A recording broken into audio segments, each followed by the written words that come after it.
Sur les baies vitrées situées tout juste à l'entrée du tribunal de Libreville, l'impact des agissements des camarades des étudiants détenus à la prison centrale est visible.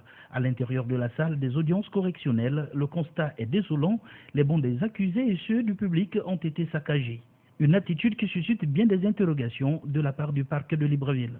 À 10h05 précisément, heure locale, la salle des audiences correctionnelles a été envahie par les étudiants qui scandaient des chants, qui tapaient sur les bancs et marchaient même sur ces bancs-là, malgré la présence des agents de la sécurité pénitentiaire et des détenus qui se trouvaient dans la salle. De l'avis de Sudeni Floroué, l'intrusion dans la salle des audiences correctionnelles s'est soldée par des agressions.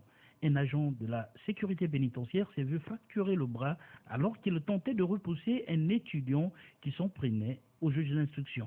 Vu l'allure que prenaient ces agissements, j'ai donc dû faire interpeller les meneurs, notamment M.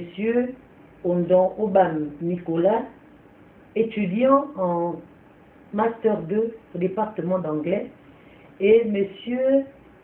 Minto Ella Durfi, étudiant en licence au département d'histoire archéologie. Maîtrisés grâce à la bravoure des agents des forces de l'ordre, les manifestants se seraient rendus à l'université Omar Bongo où d'importants dégâts ont été enregistrés. L'affaire a fait l'objet d'une ouverture d'une enquête judiciaire. Donc le dossier est entre les mains du juge d'instruction. Le dossier n'est pas encore sorti du cabinet du juge d'instruction pour espérer qu'il est déjà devant le tribunal et donc qu'il y ait une audience publique qui devait se tenir.